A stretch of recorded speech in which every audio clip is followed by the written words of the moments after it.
सिद्धेभ्यः ओम नमः सिद्धेभ्यः ओम नमः सिद्धेभ्यः। मंगलम भगवान वीरो मंगलम गौतमो गणे मंगलम कुंद कुंदाद्यो जैन धर्मोस्तु मंगलम सर्वमंगल मांगल्यम सर्वकल्याणकारकम प्रधानम सर्वधर्माणां जैनम जयतु शासनम।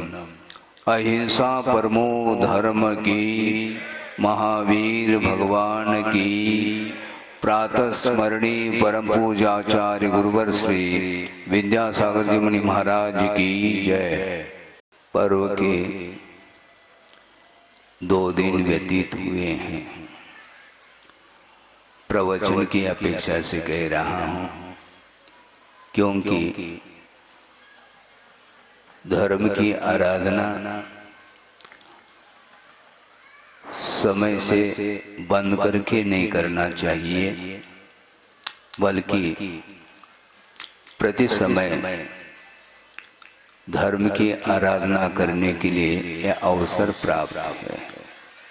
विश्व में अनंत जीव हैं संसार में, किंतु कुछ ही जीव हैं जिनमें धर्म का स्वरूप क्या है ये बात समझ में आती है।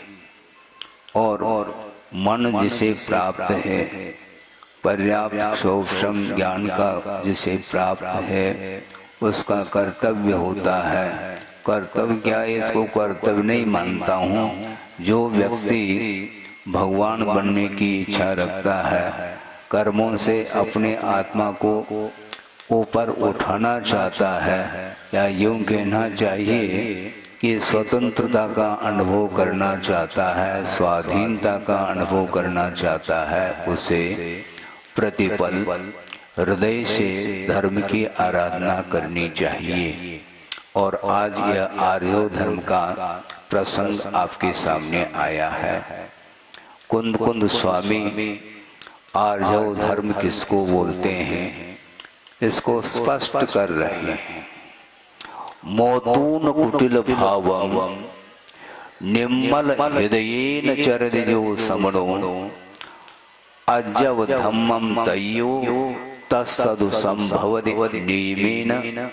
इस प्रकार स्पष्ट कर रहे हैं कि वह श्रवण के लिए आर्यो धर्म उसके जीवन में आ जाता है नियम से, किंतु शर्त यह है मोतून कुटिल भावम, कुटिलता को छोड़ करके निर्मल हृदय के साथ जो चारित्र का पालन करता है श्रमण, उसके जीवन में वह आर्जव धर्म आ जाता है।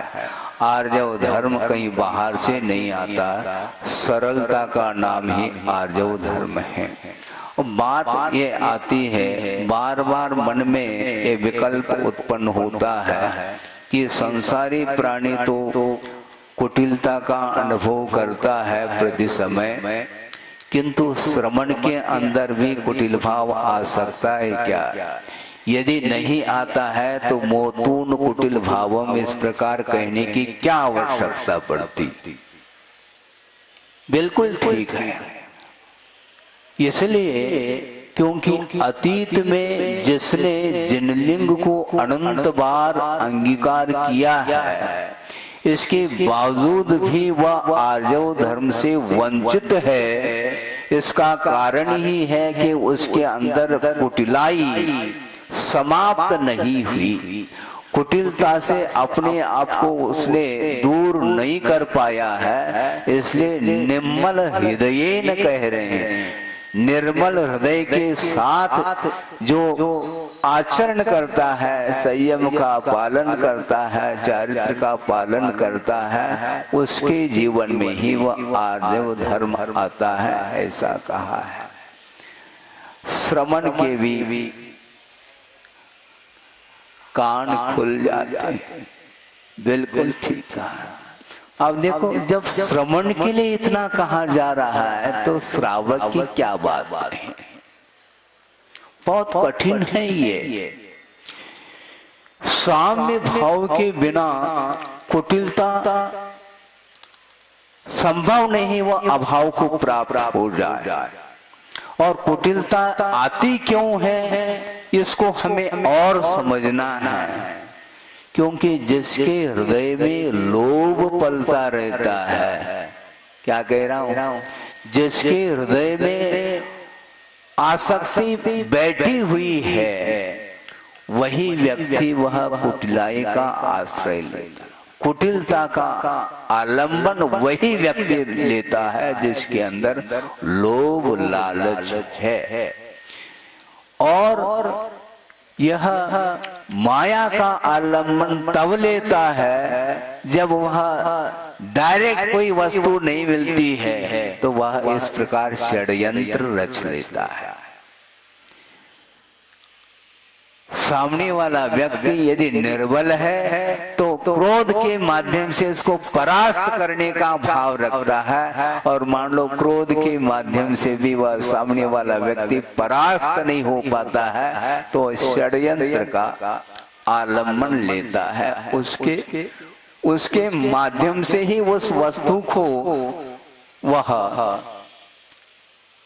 उठाने का प्रयास करता है, और वह कुटिलाई पकड़ में नहीं आती है किसी को। एक मराठी में कहावत है, दिसतय तसं नसतय म्हणून जग फसतय। इसका अर्थ क्या है, जो दिखता है वह वास्तव में नहीं रहता, इसलिए सारा का सारा संसार उस जाल में आ जाता है। ये कहा जो दिख रहा है वह वस्तुतः भीतर की वस्तु नहीं देखने में आती। बंधुओं में ध्यान रखें, हमारी चेष्टाएं तो देखने में आती हैं, वाचनिक चेष्टाएं, शारीरिक चेष्टाएं हमारे देखने में आती हैं, किंतु भीतर की जो चेष्टा, मानसिक चेष्टा है, उस चेष्टा को या तो भगवान समझते हैं, जानते हैं, अथवा आप स्वयं तो जान ही लेते हैं। बल्कि मैं यहाँ तक कहना चाहता हूँ, सर्वज्ञ भगवान आपके भावों को व्यवहार से जानते हैं, किंतु आप अपने भावों को संवेदन के साथ जानते हैं। इतना अंतर। सोचो, विचार करो। भगवान सबको जानते हैं, कौन सरल है कौन कुटिल है उनके ज्ञान में बात आती है, किंतु वो जानते हैं, किंतु कहने का प्रयास नहीं करते, किंतु कहने से बात बनती नहीं। इसलिए जानना चाहिए। बिन जाने ते दोष गुणन को कैसे तजिए गहिए कहा। हमें दोषों को छोड़ना है और गुणों को ग्रहण करना है, तो गुण और दोष क्या है इसकी जानकारी हमें लेनी है, किंतु ये दोषी है इस प्रकार कहने का भाव नहीं रखना चाहिए। मात्र जानना है, दोष क्या गुण क्या इसका परिज्ञान हो गया तो बस पर्याप्त है। दोषों से अपने आप के मुख को मोड़ लो और गुण अपने आप ही अंदर आ जाएगी। गुण को ग्रहण करने की अपेक्षा से दोषों का अभाव, आमूल चूल जो दोष भरे हुए हैं उनको समूल नष्ट करने का जो उद्यम करता है, उसको गुण को ग्रहण करने की आवश्यकता नहीं, क्योंकि दोष का अभाव जिस समय होता है उसी समय गुण उभर करके देखने को मिलते हैं। भीतर गुण है किंतु उसके ऊपर आवरण पड़ा हुआ है, कषाय का आवरण। मैं बहुत अच्छा प्रसंग बना रहा हूं कि ज्ञानावरणी कर्म के उदय से ज्ञान आवरणित होता है। ठीक है, बिल्कुल, क्योंकि ज्ञानावरणी प्रकृति मानी जाती है जिसका कार्य है ज्ञान को आवरणित करना, किंतु इससे कुछ गहराई और है, वो आपकी दृष्टि शायद उस ओर नहीं जाती होगी।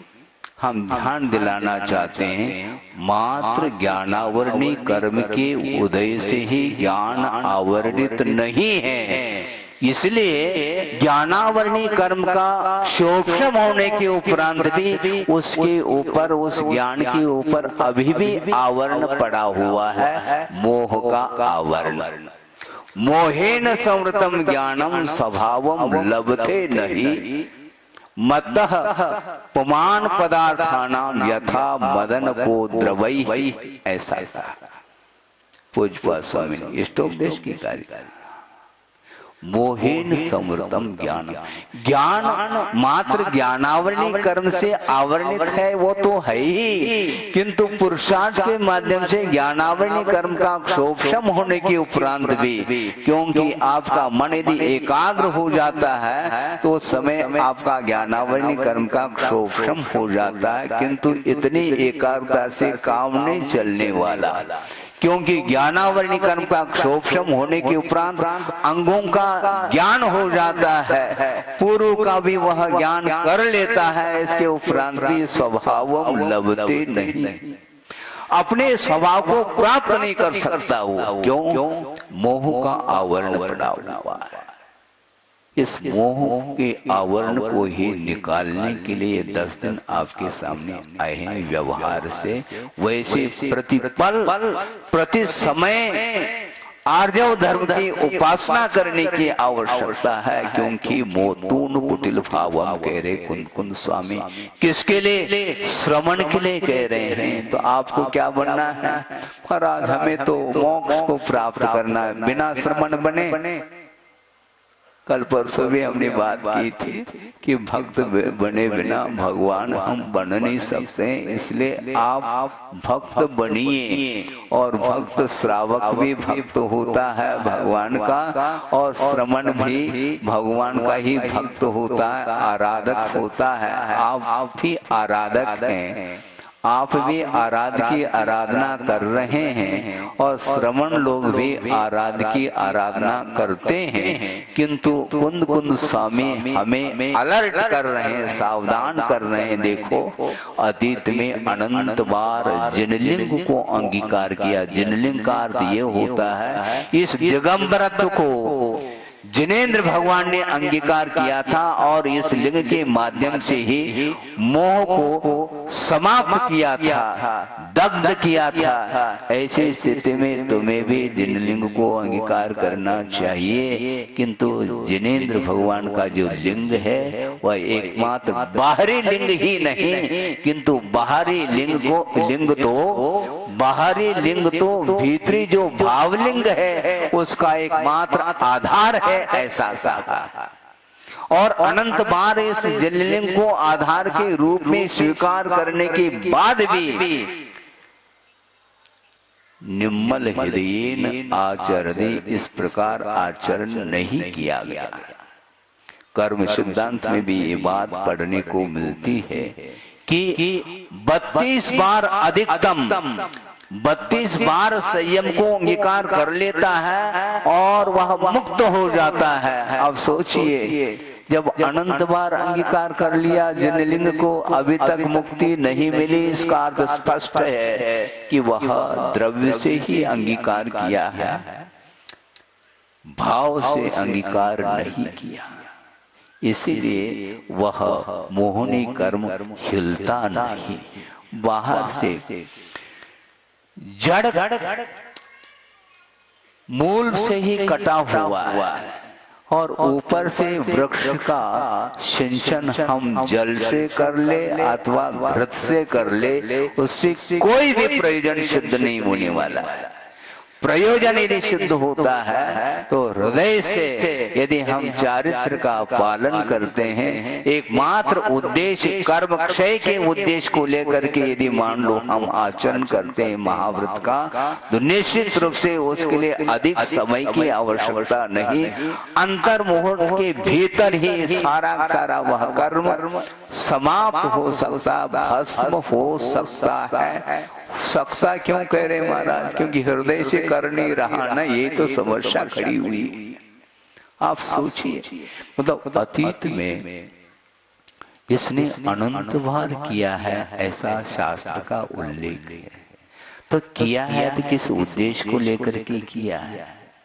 मात्र वही आसक्ति है।